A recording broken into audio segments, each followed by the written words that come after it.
Nama saya Bima Aditya. Usia saya 40 tahun. Sampai beberapa waktu yang lalu, saya percaya bahwa semua hal dalam hidup saya berada di tempat yang sempurna. Berkat karier yang mapan di sebuah perusahaan sekuritas di SCBD, kami bisa tinggal di sebuah rumah mewah seluas 250 meter persegi di Menteng, salah satu kawasan paling bergengsi di Jakarta. Saya dikelilingi oleh teman-teman yang menghormati saya. Dan istri saya selama 12 tahun, Saraswati Putri. Saya percaya Saras sama berdedikasinya dengan saya dalam pernikahan kami. Namun, itu adalah sebuah ilusi. Ilusi yang kejam. Saya hanya bisa tersenyum pahit memikirkan bagaimana seluruh hidup bisa runtuh hanya karena satu kesalahan kecil. Dalam kasus Saras, kesalahan itu adalah lupa membawa ponselnya saat masuk ke kamar mandi.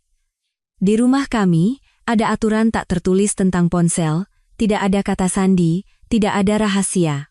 Bukan karena kami tidak saling percaya setidaknya, begitulah yang saya pikir. Itu hanyalah tindakan praktis untuk keadaan darurat. Sebuah notifikasi pesan muncul di layar ponselnya yang tergeletak di atas meja island dapur marmer kami yang dingin. Kamar 317. Tempat yang sama seperti terakhir kali. Aku sudah tidak sabar. Pengirimnya adalah Darmawan Surya. Bahkan orang yang belum pernah tinggal di Jakarta pun pasti pernah mendengar nama itu. Grup properti yang dijalankan keluarganya telah mengubah lanskap Jakarta selama dekade terakhir. Logo perusahaan mereka terpampang di hampir setiap lokasi konstruksi besar di pusat kota. Darmawan Surya sendiri adalah langganan berbagai acara sosial, selalu ditemani istrinya yang anggun, Cynthia Wijaya. Saya pernah beberapa kali bertemu Cynthia di acara amal. Dia adalah wanita cerdas dengan suara lembut, tetapi memiliki mata yang sendu, seolah tidak cocok dengan senyumnya yang sempurna. Sekarang, saya rasa saya tahu alasannya. Saya meletakkan kembali ponsel itu persis di tempatnya semula dan menuang whisky setinggi 3 jari ke dalam gelas. Tangan saya tidak gemetar. Napas saya stabil. Tapi di dalam diri saya, sesuatu yang fundamental sedang terpelintir. Ketika Saras keluar dari kamar mandi, tubuhnya terbalut handuk dengan rambut yang masih meneteskan air, saya bersikap seolah tidak ada yang terjadi. Saya duduk di meja dapur, memeriksa beberapa dokumen pekerjaan. Rapat portofolio Morgan besok jam berapa? Tanya saya dengan santai. Jam 10, jawabnya sambil memeriksa ponselnya. Saya mengamati wajahnya, mencari reaksi apapun terhadap pesan itu. Tidak ada. Dia sangat pandai berakting. Jauh lebih baik dari yang saya duga. Aku mungkin pulang agak malam hari ini, tambahnya. Rapat komite untuk acara gala sepertinya akan lama. Saya mengangguk. Tidak apa-apa. Aku akan makan malam dengan Pak Hartono saja. Itu adalah kebohongan pertama yang saya ucapkan padanya. Tidak ada janji makan malam dengan Pak Hartono. Sebagai gantinya, saya mengendarai mobil ke pusat kota dan parkir di seberang hotel tempat Saras bekerja sebagai perencana acara. Pukul 18.45, dia keluar, tampak apik dan profesional dalam balutan blazer dan rok pensil. Dia tidak berjalan ke tempat parkir mobilnya. Sebaliknya, dia berjalan beberapa blok dan masuk ke lobi Hotel Mulia. Saya duduk di dalam mobil selama 20 menit, buku-buku jari saya memutih saat mencengkeram setir. Ada dorongan untuk berlari ke hotel, naik lift ke lantai 3, dan mendobrak pintu kamar 317. Tapi itu berarti menyerah pada emosi. Jika ada satu hal yang saya pelajari sebagai pialang saham, emosi adalah musuh dari strategi. Saya menyalakan mobil dan pergi ke sebuah kedai bir kecil di dekat apartemen tua kami di Tebet, tempat kami tinggal di awal pernikahan, tempat yang sering kami kunjungi dulu. Pemiliknya, Pak Agus, masih di sana. Rambutnya lebih banyak beruban, tetapi senyumnya tetap sama. Pak Bima, katanya saat saya duduk. Lama tidak kemari. Sudah terlalu lama, Pak, saya setuju. Whisky 1, straight. Dia menuangkan segelas penuh. Ada perayaan? Saya menenggak whisky itu dalam satu tegukan panjang, merasakan panasnya membakar tenggorokan saya, justru sebaliknya. Pak Agus mengangguk mengerti. Dia telah menjaga bar ini selama 30 tahun. Dia pasti sudah melihat segalanya. Ceritakan saja kalau mau. Belum sekarang, kata saya. Mungkin setelah segelas lagi. Setelah 3 gelas, saya menelepon Pak Baskoro. Dia adalah mantan detektif yang kini memiliki agen investigasi swasta. Saya pernah membantunya merestrukturisasi bisnis adiknya yang nyaris bangkrut, jadi dia berutang budi pada saya. Saya butuh pengawasan, kata saya begitu dia mengangkat telepon. Rahasia, teliti, dan segera. Siapa targetnya? Tanya Pak Baskoro. Istri saya, jawab saya dengan suara tanpa emosi, dan Darmawan Surya. Pak Baskoro bersiul pelan. Darmawan yang itu? Astaga, Pak Bima. Anda yakin sanggup? Ya. Saya sanggup. Tapi apa Anda benar-benar ingin tahu? Saya melihat lampu malam Jakarta berkelip, menciptakan bayangan di dashboard mobil saya. Saya sudah tahu, Pak Baskoro. Yang saya butuhkan adalah bukti. Selama 2 minggu berikutnya, saya menjalani kehidupan ganda. Siang hari, saya adalah Bima Aditya, suami yang berdedikasi dan pialang saham yang sukses. Saya tersenyum pada istri saya saat sarapan, menciumnya sebelum berangkat kerja, dan bertanya tentang harinya saat makan malam. Malam hari, saat dia mengaku bekerja lembur atau bertemu teman, saya menerima laporan dari Pak Baskoro. Bagian tersulit bukanlah kebohongan itu sendiri, melainkan mempertahankan keadaan normal. Melihat Saras berpakaian di pagi hari, tahu bahwa pakaian itu akan tergeletak di lantai kamar Hotel Darmawan. Mendengarnya berbicara tentang tantangan pekerjaannya, tahu bahwa dia menghilangkan bagian terpenting dari harinya. Berbaring di sampingnya di tempat tidur, bertanya-tanya apakah dia sedang memikirkan pria itu. Suatu malam, saat kami bersiap untuk makan malam dengan rekan kerja, Saras keluar dari ruang ganti mengenakan gaun biru yang belum pernah saya lihat sebelumnya. Baju baru? Tanya saya sambil merapikan dasi di depan cermin. Oh, ini? Baju lama, kok, katanya berbohong dengan lancar. Hanya sudah lama tidak dipakai. Saya tahu Darmawan yang membelikannya. Pak Baskoro telah mengirimkan foto mereka berbelanja bersama di Plaza Indonesia 2 minggu sebelumnya. Saya bahkan sudah melihat struknya. Kamu terlihat cantik, kata saya, dan saya bersungguh-sungguh. Itulah bagian yang paling mengerikan. Saya masih tertarik padanya. Saya masih merasakan tarikan sejarah kami bersama. 12 tahun adalah waktu yang lama untuk mencintai seseorang. Kenapa kamu menatapku seperti itu? Tanya Saras, suaranya sedikit tegang. Hanya mengagumi pemandangan, jawab saya dengan senyum paksa. Sudah siap? Saat makan malam, Saras memikat rekan-rekan saya seperti biasa. Dia mengingat detail tentang pasangan, anak-anak, dan hobi mereka, mengajukan pertanyaan penuh perhatian, dan tertawa di saat yang tepat. Sementara itu, saya terus memikirkan foto-foto yang dikirim Pak Baskoro sore itu.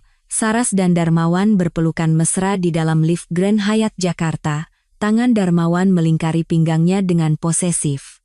Jari-jari Saras menjambak rambutnya. Pak Bima, Anda mendengarkan? Atasan saya, Pak Santoso, menatap saya dengan penuh harap. Maaf, kata saya, kembali ke dunia nyata, pikiran saya melayang. Saya bertanya tentang grup Peterson. Katanya mereka masih ragu dengan paket obligasi daerah itu. Saya berterima kasih atas pengalihan isu itu dan mulai berbicara tentang pekerjaan. Saras menyentuh lengan saya, sebuah isyarat solidaritas yang dulu terasa menenangkan, tetapi sekarang terasa hampa. Dalam perjalanan pulang yang sunyi, Saras meletakkan tangannya di atas paha saya. Kamu diam sekali malam ini, katanya. Ada masalah? Hanya lelah, saya berbohong. Ada presentasi penting besok. Dia menerima penjelasan itu tanpa curiga, mengangguk. Mau mandi bersama saat kita sampai di rumah? Akan kupijat. Pikiran tentang tangannya, yang mungkin telah menyentuh tubuh pria itu, kini menyentuh tubuh saya membuat saya bergidik, tetapi saya tidak bisa menunjukkannya, lain kali saja. Aku harus meninjau materi presentasiku. Kilasan kelegaan melintas di wajahnya. Tentu saja. Aku mengerti. Kamu pasti mengerti, pikir saya. Kamu sangat mengerti. Bukti terkumpul dengan cepat. Foto-foto mereka masuk dan keluar dari berbagai hotel, dengan stempel waktu yang cocok dengan acara kerja Saras. Laporan kartu kredit dengan tagihan layanan kamar untuk 2 orang dari Hotel Mulia, Grand Hyatt, dan Four Seasons. Semua ini telah berlangsung selama 7 bulan, tepat di depan mata saya. Tapi kemudian Pak Baskoro menemukan sesuatu yang lain. Sesuatu yang mengubah pendekatan saya sepenuhnya. Darmawan dalam masalah, katanya suatu malam saat saya duduk di kantornya yang berantakan, masalah yang sangat besar. Masalah seperti apa? Pak Baskoro mendorong sebuah map ke seberang mejanya. Finansial. Perusahaannya telah menggelapkan dana investor untuk menutupi kerugian besar. Mereka memalsukan laporan, memindahkan uang antar rekening untuk menyembunyikan kekurangan. Ini skema Ponzi klasik, tapi skalanya raksasa. Saya membolak-balik dokumen, memahami implikasinya. Bagaimana Anda mendapatkan ini? Pak Baskoro mengangkat bahu. Saya punya teman di OJK yang berutang budi. Mereka sedang membangun kasus, tetapi investigasi seperti ini butuh waktu. Sementara itu, Darmawan terus menerima investasi dan hidup mewah. Sambil meniduri istri saya, tambah saya. Sambil meniduri istri Anda, Pak Baskoro membenarkan. Hadi, apa rencana Anda? Saya menutup map itu dan mengangkat kepala. Saya akan menjadi kreatif.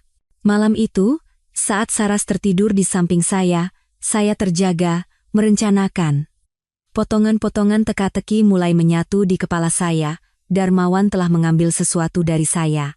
Sekarang, saya akan mengambil segalanya darinya. Keesokan paginya, untuk pertama kalinya dalam 5 tahun, saya mengambil cuti sakit. Begitu Saras berangkat ke kantor, saya memulai riset saya. Perusahaan Darmawan, investasinya, penampilan publiknya, istrinya, Cynthia Wijaya. Saya harus memahami musuh saya, sebelum saya bisa menghancurkannya. Langkah pertama saya adalah menemukan Cynthia. Ternyata tidak sulit. Dia menjadi sukarelawan di Galeri Nasional setiap Rabu sore, memandu tur untuk kelompok siswa.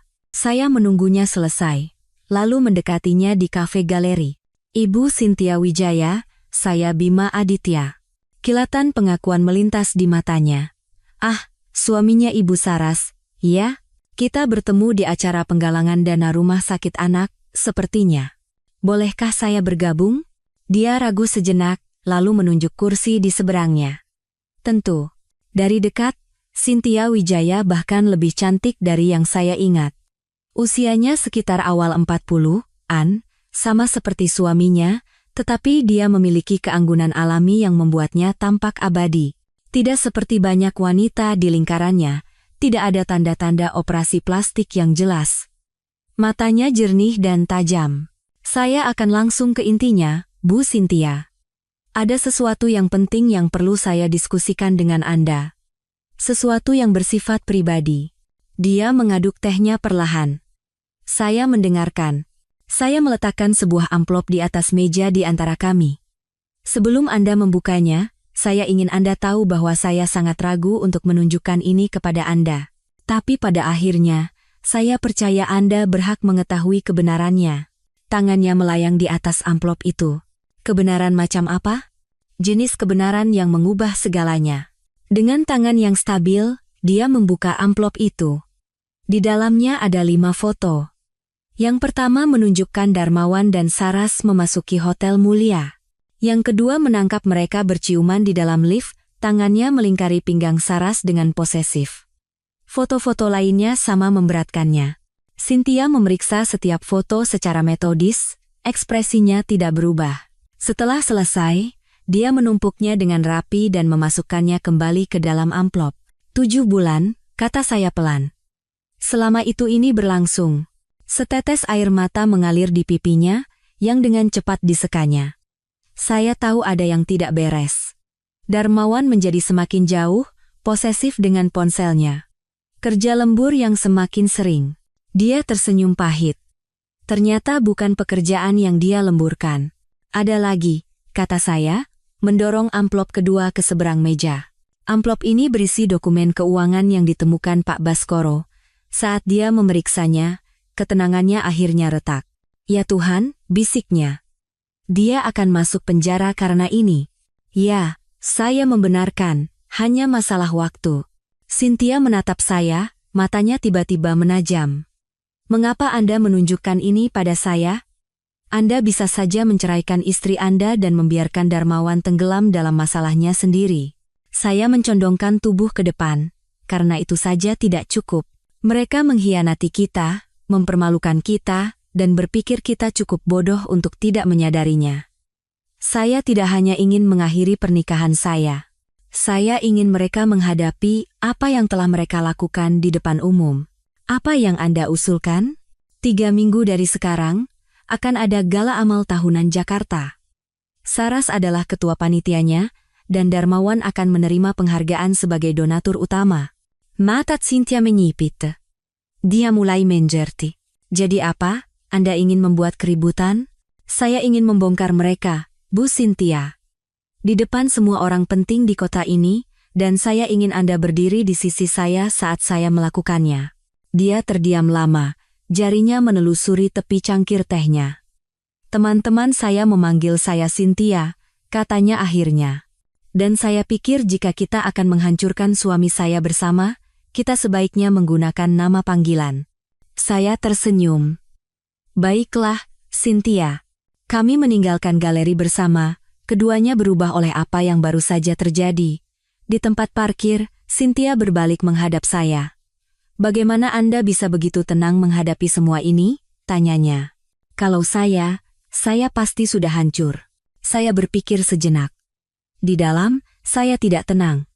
Tapi saya sudah lama belajar bahwa menunjukkan kelemahan tidak membantu Anda menang.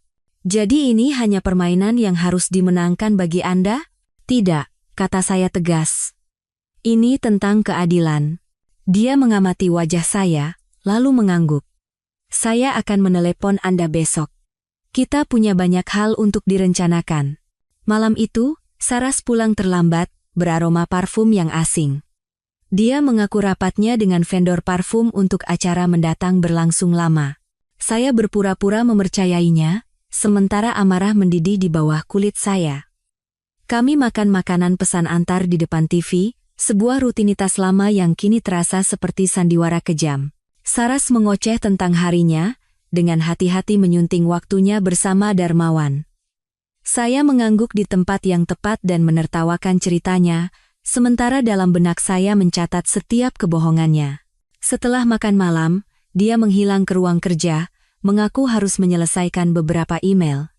Saya tahu dia sedang bertukar pesan dengan Darmawan. Pak Baskoro telah menunjukkan percakapan mereka pesan-pesan eksplisit dan penuh gairah yang membuat saya mempertanyakan semua yang saya pikir saya ketahui tentang istri saya.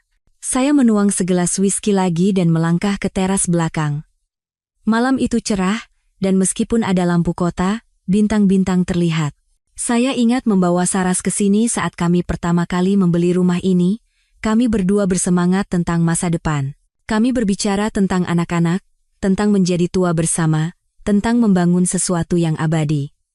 Betapa konyolnya semua itu sekarang. Ponsel saya bergetar dengan pesan dari Cynthia. Aku ikut. Kita bicara besok. Selama 3 minggu berikutnya, Cynthia dan saya bertemu secara teratur untuk menyusun rencana kami. Kami berhati-hati, bertemu di kedai kopi yang berbeda di seluruh kota, tidak pernah di tempat yang sama 2 kali. Kami menggunakan ponsel sekali pakai untuk berkomunikasi. Mungkin berlebihan, tetapi kami tidak bisa mengambil risiko Darmawan atau Saras mengetahui apa yang kami rencanakan. Selama periode ini, saya belajar lebih banyak tentang Cynthia Wijaya daripada yang saya duga. Pertama, dia lebih pintar dari suaminya. Dia telah meninggalkan karier yang menjanjikan sebagai pengacara lingkungan untuk mendukung ambisinya. Mereka tidak punya anak, Darmawan tidak menginginkannya, katanya, dan sekarang dia bersyukur atas belas kasihan kecil itu. Bagaimana Anda dan Saras bertemu? Tanyanya suatu kali saat rapat perencanaan kami. Di universitas. Dia jurusan komunikasi, saya jurusan bisnis. Kami berada di pesta yang sama, mulai mengobrol, dan begitulah. Saya tersenyum pada kenangan itu, lalu merasakan tusukan pengkhianatan yang akrab. Anda dan Darmawan? Ayah saya memperkenalkan kami. Beliau pikir Darmawan adalah pria yang saya butuhkan, ambisius, karismatik, koneksinya luas. Ayah saya sangat mementingkan koneksi. Dan apakah dia pria yang Anda butuhkan? Senyum Cynthia tampak sedih. Mungkin untuk sementara waktu. Atau mungkin saya meyakinkan diri saya sendiri bahwa dia begitu. Dia menegakkan bahunya. Tapi itu sudah berakhir sekarang.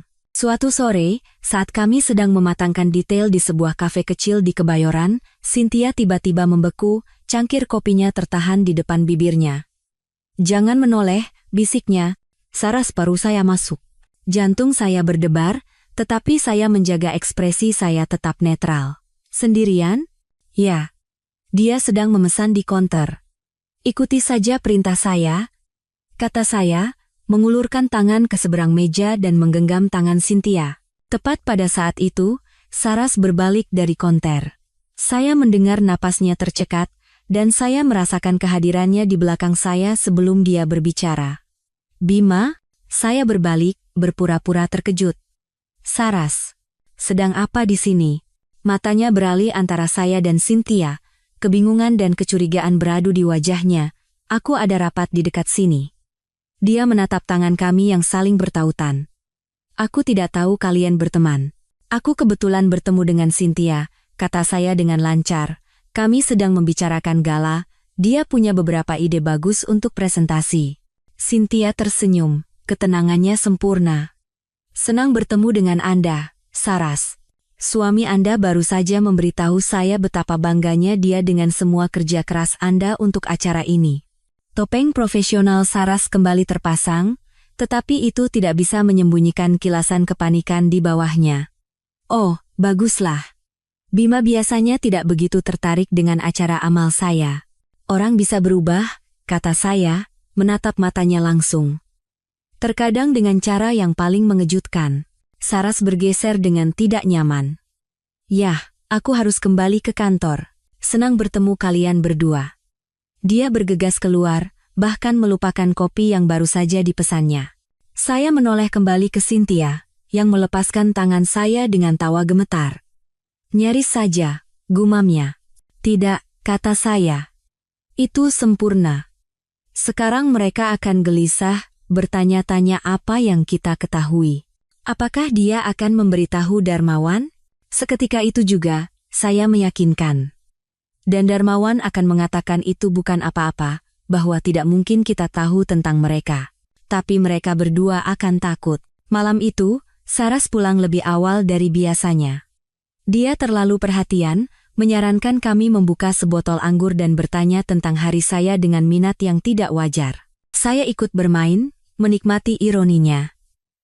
Ketika dia mencoba memulai hubungan intim untuk pertama kalinya dalam beberapa bulan, saya menolaknya dengan alasan rapat pagi. Luka di matanya memberi saya kepuasan yang mengerikan. Keesokan harinya, Pak Baskoro menelepon dengan berita. "Darmawan panik," lapornya. "Dia melikuidasi aset, memindahkan uang ke luar negeri." Sumber saya di OJK mengatakan, mereka juga mempercepat penyelidikan. "Bisakah Anda mencari tahu detailnya?" tanya saya. Saya ingin tahu persis apa yang dia lakukan. Sudah saya kerjakan. Tapi ada hal lain. Darmawan menarik sejumlah besar uang kemarin. 500 juta rupiah, tunai. Itu bukan gayanya. Saya mengerutkan kening. Apa yang dia rencanakan? Tidak yakin, tapi saya sudah menugaskan orang untuk mengikutinya. Akan saya kabari jika ada pergerakan aneh. 2 hari kemudian, saya mengetahui untuk apa uang itu. Saat saya meninggalkan kantor, seorang pria mendekati saya di tempat parkir. Dia tinggi, bahunya lebar, dengan mata kosong seorang pria yang dibayar untuk menyelesaikan masalah. "Pak Bima Aditya," katanya, menghalangi jalan saya ke mobil. Saya menegang, bersiap untuk konfrontasi. "Anda siapa?" "Saya orangnya Pak Darmawan Surya," katanya, tidak menawarkan jabat tangan. "Beliau ingin berbicara dengan Anda." "Sampaikan padanya untuk membuat janji melalui sekretaris saya," jawab saya, mencoba melewatinya. Pria itu menghalangi saya lagi. Ini bukan jenis percakapan yang bisa dilakukan di kantor. Pak Darmawan sangat menghargai privasinya. "Begitu juga saya," kata saya dingin. "Jadi sampaikan pada bos Anda, jika dia ingin mengatakan sesuatu, lakukan melalui jalur yang benar." Ekspresi pria itu mengeras. Pak Darmawan adalah orang yang murah hati. Dia bersedia membuat kerahasiaan Anda tentang masalah tertentu sepadan dengan usaha Anda. Jadi, 500 juta itu adalah uang suap, atau awal dari tawaran suap. Saya tidak tertarik dengan kemurahan hati Pak Darmawan, kata saya. Sekarang permisi, saya mencoba melewatinya lagi, tetapi kali ini dia meletakkan tangannya di dada saya dan mendorong saya ke belakang. Anda sepertinya tidak mengerti situasinya, katanya dengan suara rendah yang mengancam. Pak Darmawan tidak sedang meminta. Saya menatap tangannya sampai dia menurunkannya. Oh, tidak. Saya mengerti dengan sempurna. Bos Anda meniduri istri saya dan menjalankan skema Ponzi. Sekarang dia takut saya akan membongkarnya, jadi dia mengirim Anda untuk mengintimidasi saya. Pria itu berkedip, sejenak terkejut, keluar dari naskahnya. Biar saya perjelas, lanjut saya. Jika sesuatu terjadi pada saya, jika saya terpeleset di kamar mandi bukti rinci tentang penipuan keuangan Darmawan, akan dikirimkan ke otoritas jasa keuangan, Polda Metro Jaya, dan setiap media besar di Indonesia. Jadi kembalilah pada bos Anda dan katakan padanya dia tidak bisa membeli saya, dan dia tidak bisa menakut-nakuti saya. Ekspresi pria itu berubah, intimidasi digantikan oleh perhitungan. Anda bisa menghasilkan banyak uang dari informasi itu. Pak Darmawan akan sangat berterima kasih. Uang bukan masalahnya, kata saya. Yang saya inginkan adalah keadilan. Saya melewatinya dan berjalan ke mobil saya. Dia tidak mencoba menghentikan saya lagi, tetapi saya bisa merasakan tatapannya di punggung saya sampai saya keluar dari tempat parkir. Malam itu, saya menelepon Cynthia dan menceritakan apa yang terjadi. Ya Tuhan, Bima, katanya, suaranya jelas terguncang. Darmawan mengirim seseorang untuk mengancammu? Ini menjadi berbahaya. Ini selalu berbahaya, saya menunjukkan. Kita berurusan dengan pria putus asa yang akan kehilangan segalanya. Mungkin kita harus mundur. Biarkan pihak berwenang yang menanganinya.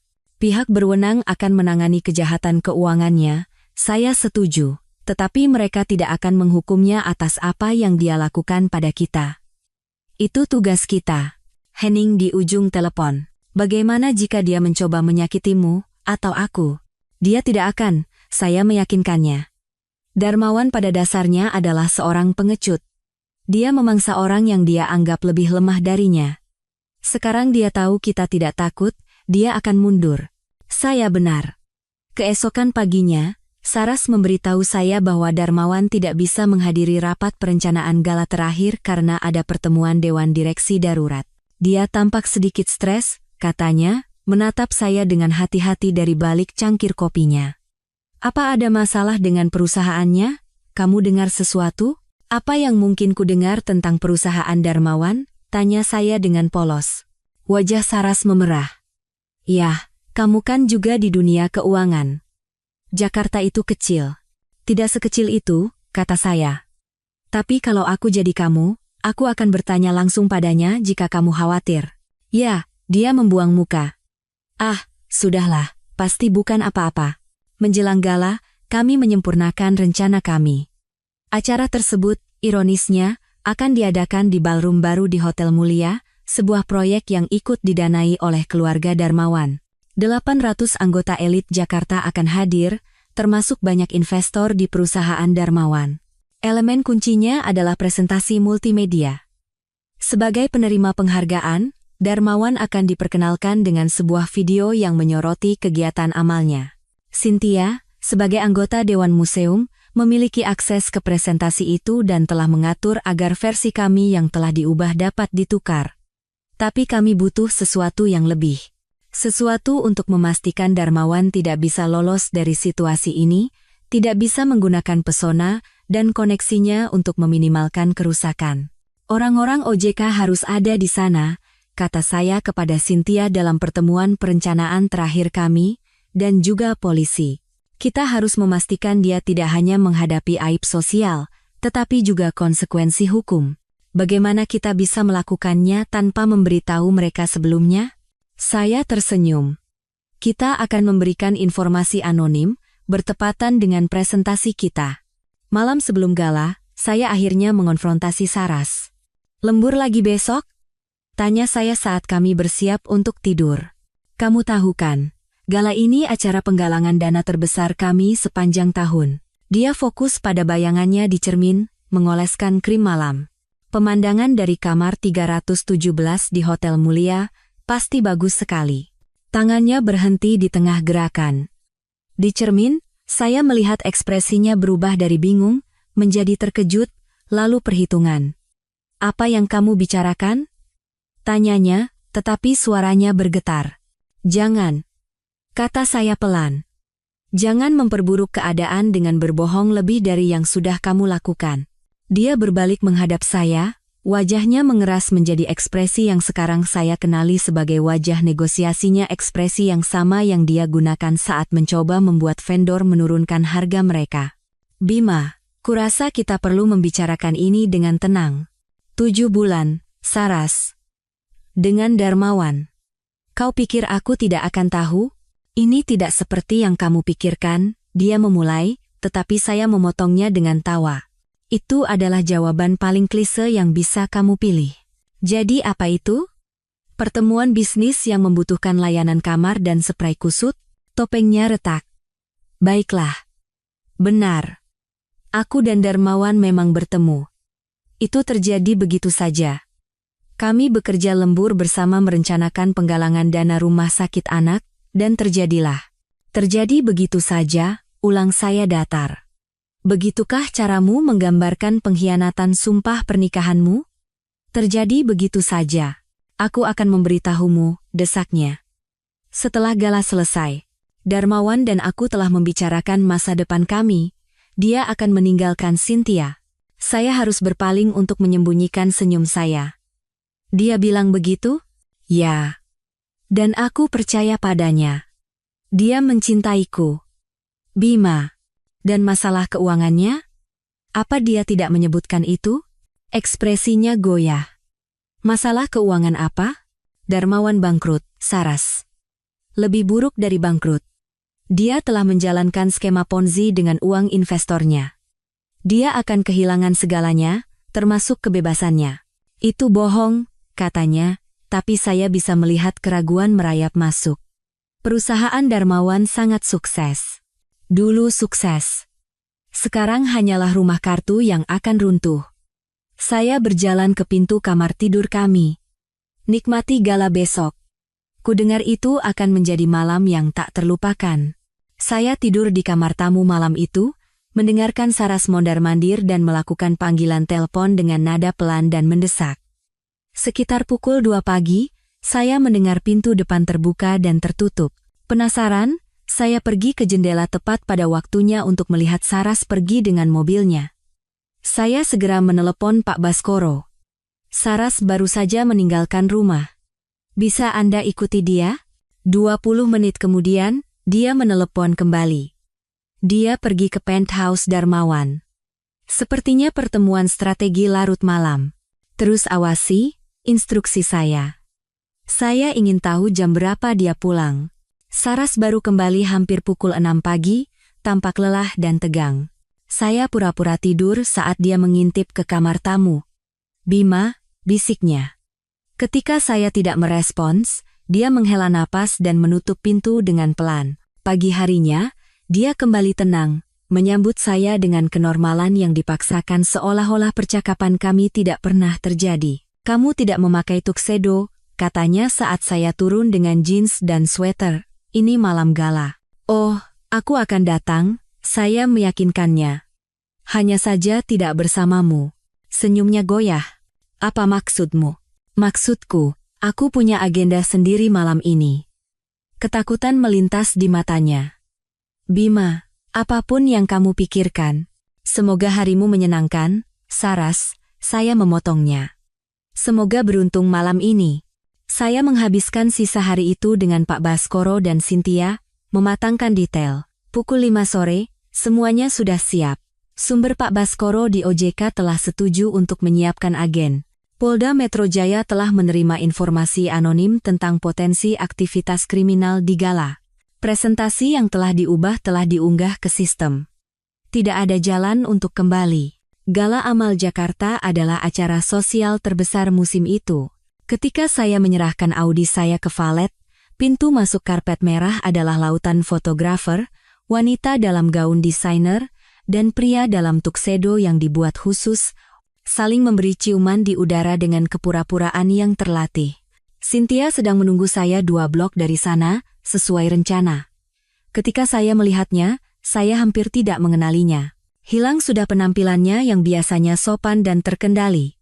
Malam ini, dia mengenakan gaun merah berani dengan garis leher rendah, rambut pirangnya ditata bergelombang, dan riasannya dramatis dan sempurna. Anda terlihat berbeda, kata saya saat dia masuk ke kursi penumpang. Malam ini bukan malam untuk bersikap sopan, jawabnya. Ini malam untuk membuat pernyataan.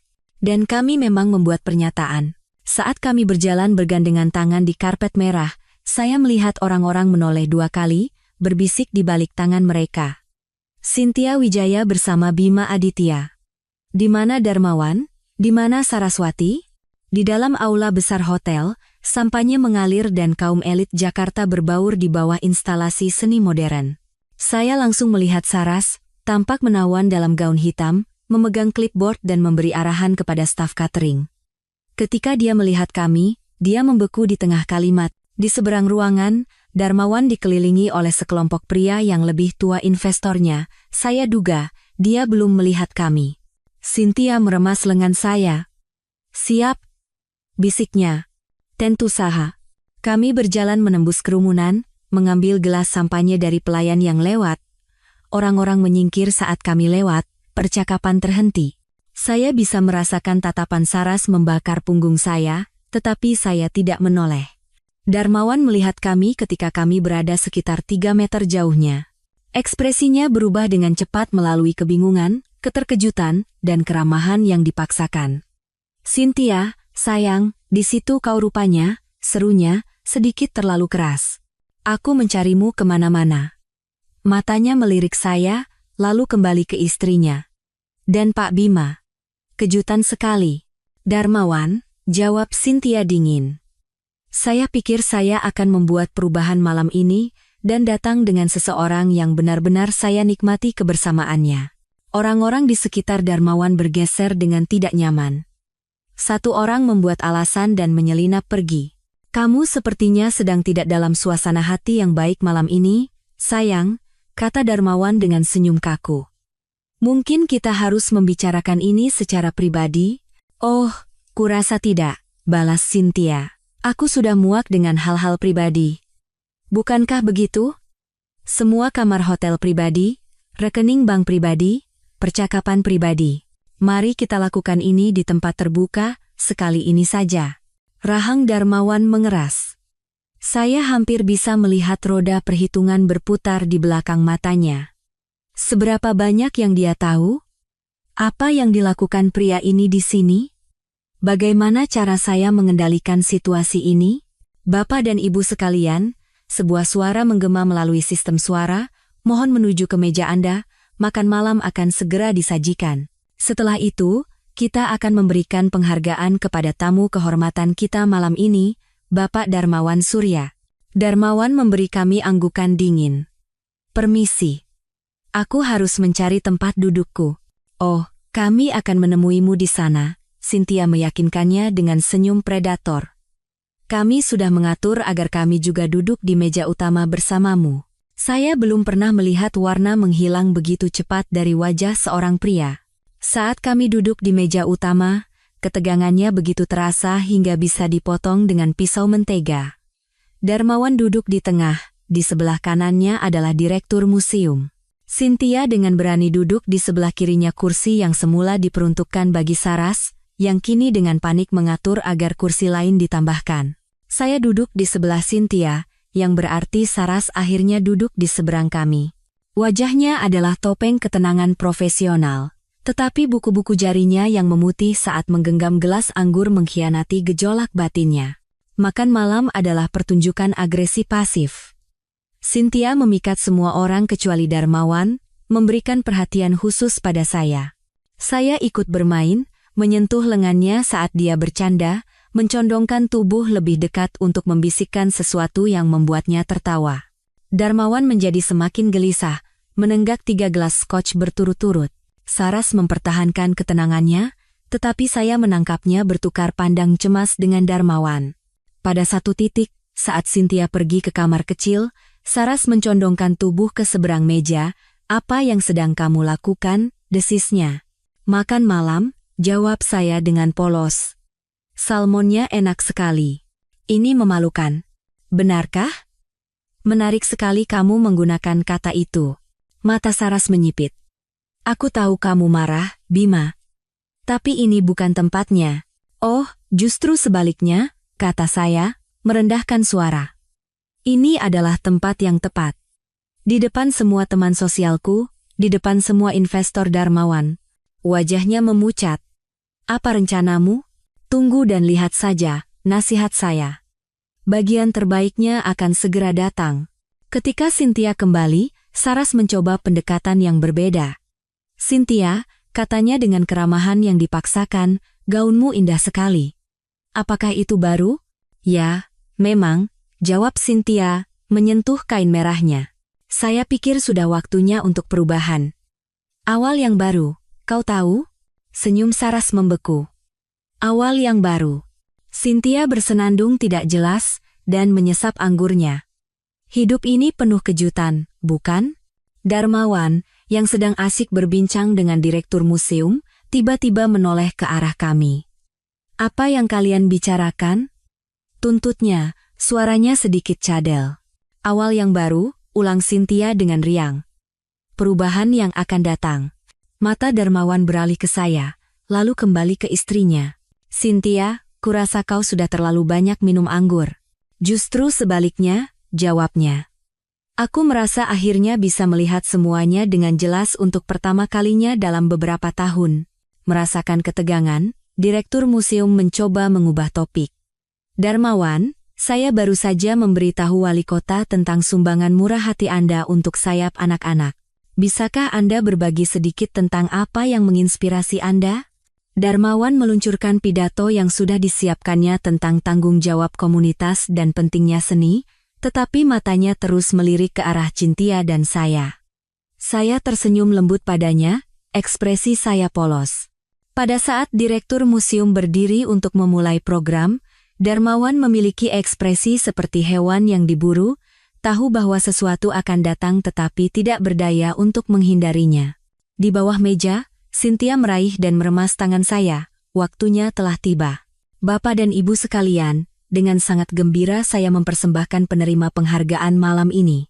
"Bapak Darmawan Surya telah menjadi pilar komunitas kita, pelindung seni yang murah hati, dan seorang pengusaha visioner yang secara harfiah telah mengubah wajah kota tercinta kita.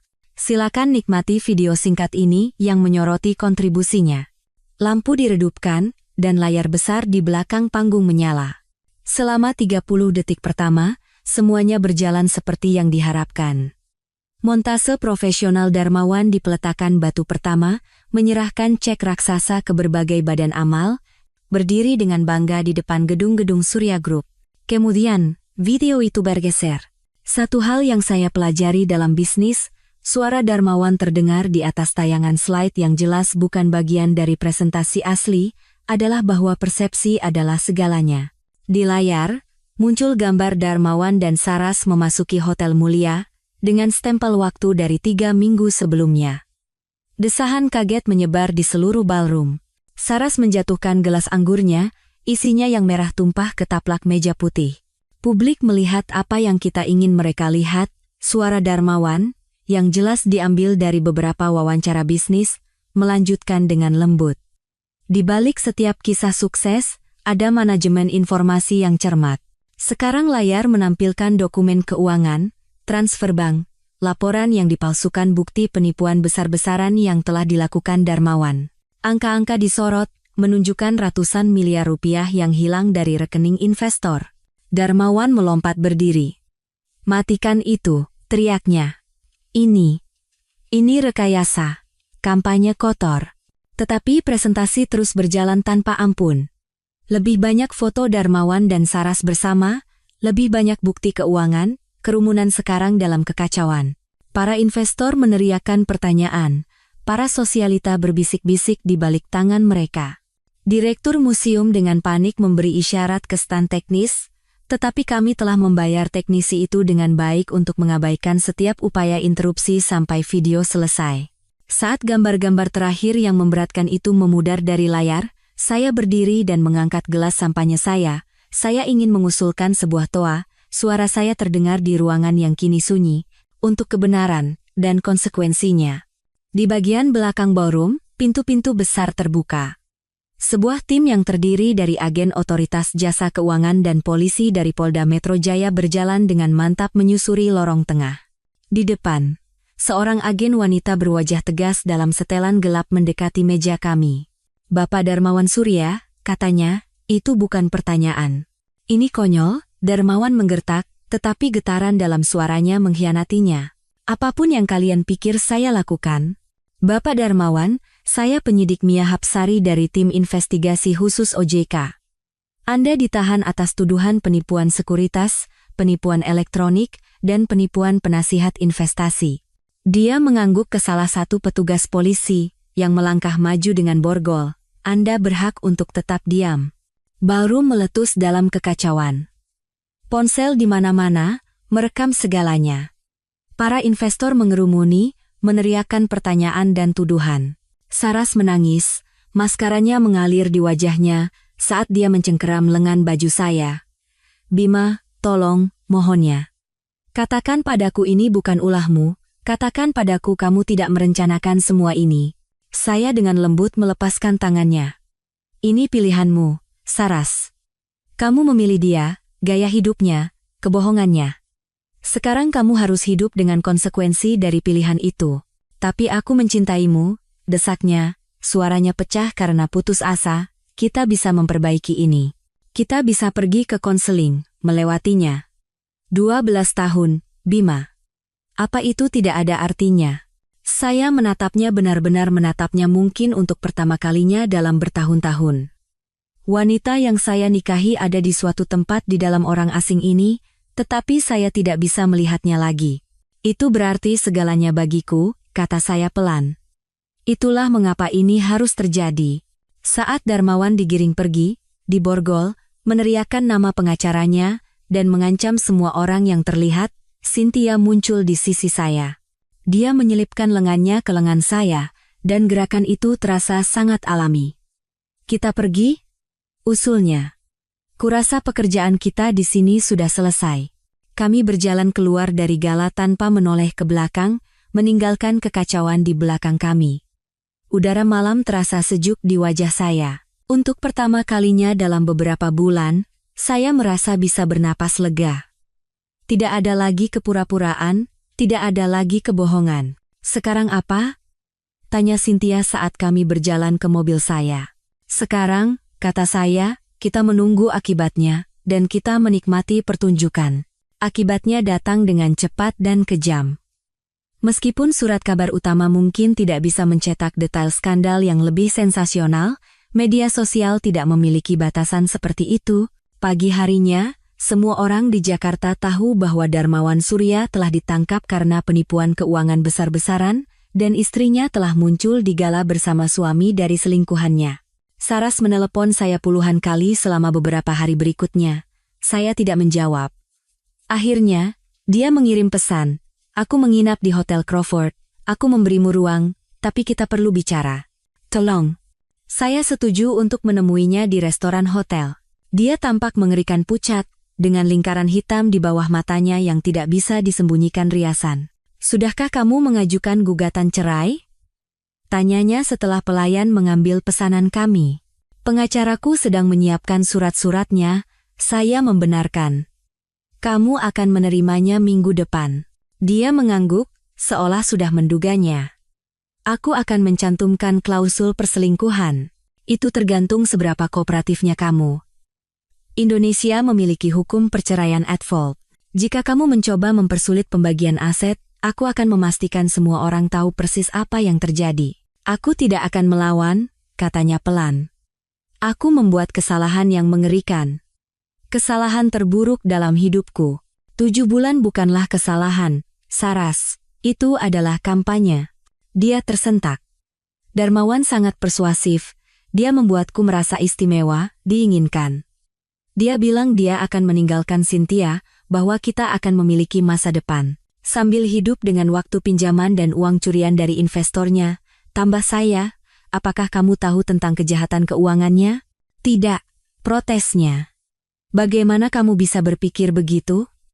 Aku sama sekali tidak tahu sampai malam gala, saat kamu memberitahuku.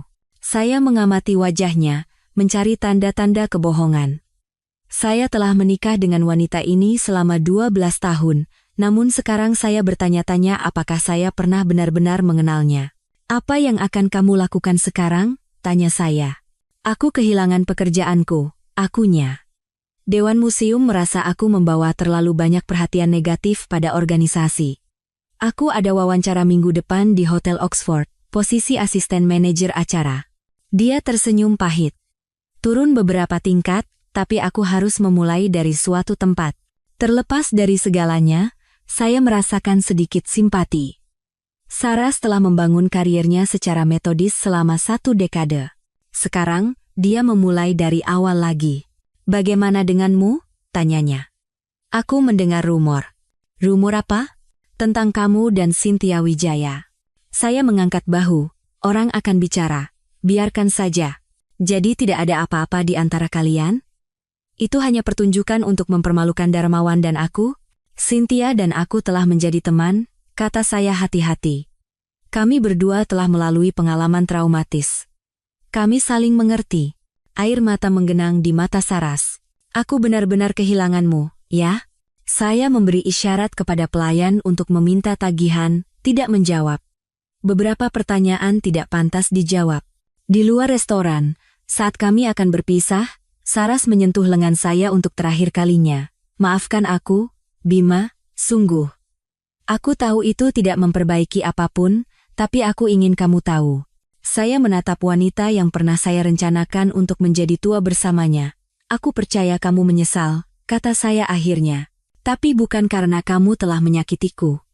Kamu menyesal karena kamu mempertaruhkan segalanya pada pria yang salah, dan kamu kalah. Dia tidak menyangkalnya. Dia tidak bisa. Masalah hukum Darmawan semakin membesar dalam minggu-minggu setelah penangkapannya. Investigasi mengungkapkan bahwa dia telah menipu investor lebih dari 750 miliar rupiah, menggunakan uang itu untuk mempertahankan gaya hidup mewahnya dan menopang proyek-proyek pembangunan yang gagal. Mantan rekan bisnisnya dengan cepat menjaga jarak, beberapa bahkan menyiratkan bahwa mereka sudah lama mencurigai ada yang tidak beres. Proses perceraian Cynthia berjalan seiring dengan proses perceraian saya, dan saya bertemu dengannya di luar gedung kantor pengacaranya. Dia memberitahu saya bahwa Darmawan mencoba menyalahkannya atas kejahatannya. Dia benar-benar memberitahu penyidik bahwa aku yang mengurus keuangan perusahaan, katanya dengan tidak percaya saat kami minum kopi kemudian. Seolah-olah aku punya akses ke semua itu.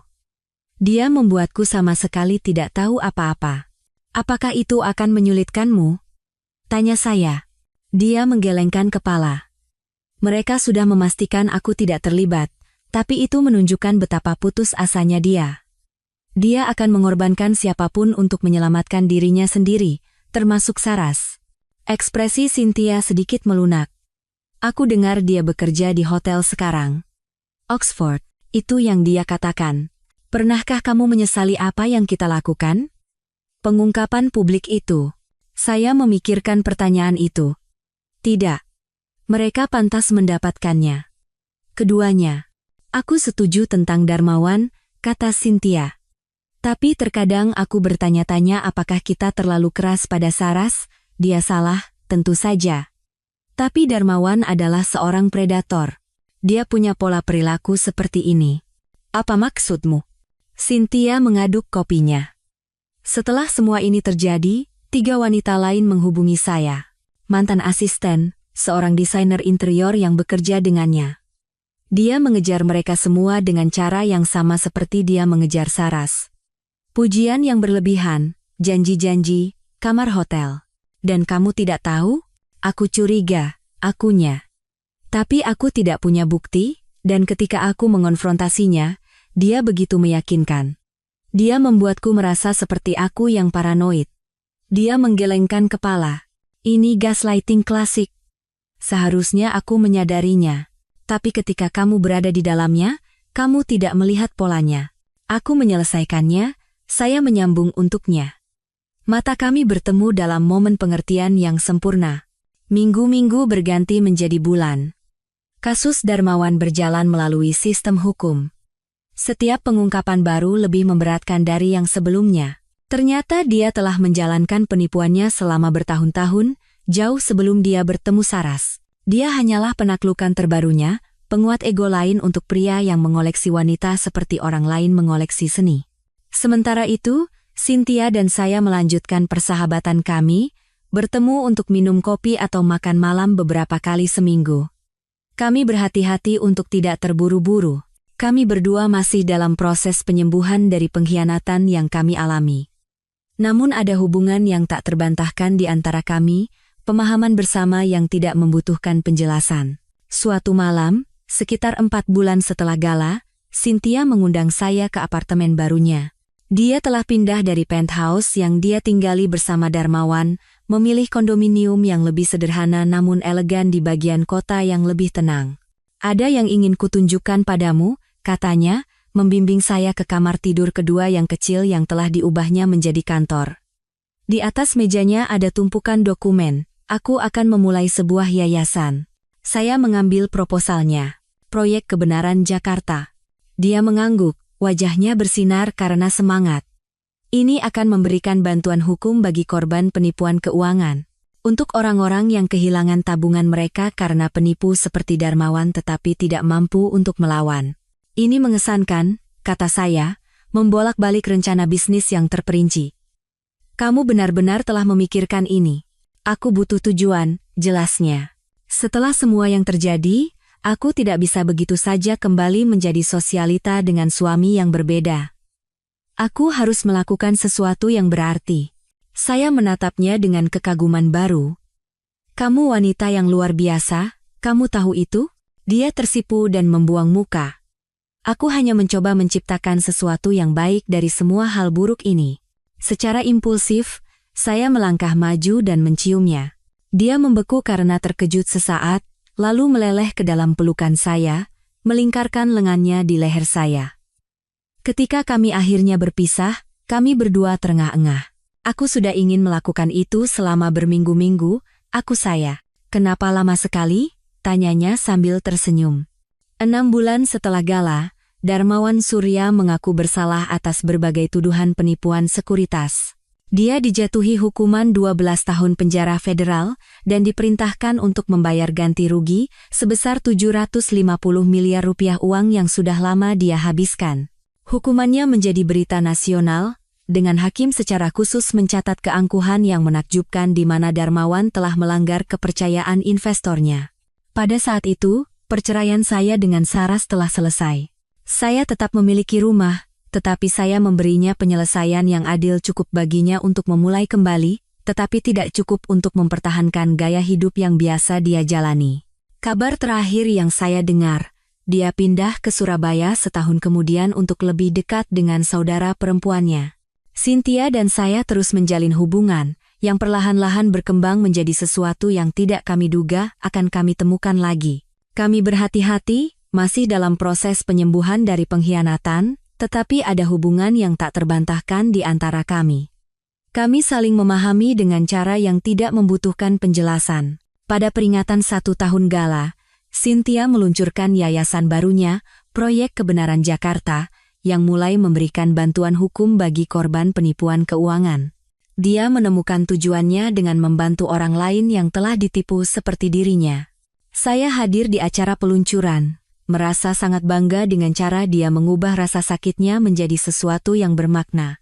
Aku tidak akan bisa melakukannya tanpamu, katanya kepada saya saat makan malam-malam itu. Setahun yang lalu, aku hanyalah cangkang dari diriku sendiri. Hidup dalam penyangkalan tentang pernikahanku, tentang siapa sebenarnya Darmawan. Kamu akan mengetahuinya pada akhirnya, kata saya, kamu terlalu pintar untuk tidak melakukannya. Mungkin. Tapi mungkin sudah terlambat. Dia mengulurkan tangan ke seberang meja dan menggenggam tangan saya. Kamu menunjukkan padaku apa itu keberanian, Bima. Keberanian untuk menghadapi kebenaran, tidak peduli seberapa menyakitkannya. Kita menunjukkannya satu sama lain, saya mengoreksinya. Malam itu, saat kami berdiri di balkon kondominium barunya di pusat kota, memandang Cakrawala Jakarta yang tidak lagi memiliki gedung-gedung dengan nama Darmawan Surya, Cynthia bersandar di bahu saya. Menurutmu, apakah kita akan bisa percaya sepenuhnya lagi? Tanyanya. Saya memikirkan Darmawan yang mendekam di penjara, Saras yang memulai hidup baru di kota lain, kepingan-kepingan diri kami yang hancur, dan kekuatan baru yang kami temukan setelahnya. Kurasa kita sudah melakukannya, kata saya, berbalik untuk menciumnya di bawah langit Jakarta yang luas. Beberapa orang mengatakan bahwa balas dendam adalah hidangan yang paling enak disajikan dingin, tetapi mereka salah. Balas dendam terbaik sama sekali tidak dingin. Ia adalah panasnya kebenaran yang membakar kebohongan. Ia adalah berdiri tegak ketika orang lain mengharapkanmu hancur. Ia adalah menemukan kekuatan yang tidak kamu ketahui kamu miliki. Dan terkadang, jika kamu beruntung, ia adalah menemukan seseorang yang mengerti persis apa yang telah kamu lalui dan siap untuk berjalan bersamamu menghadapi apapun yang akan datang.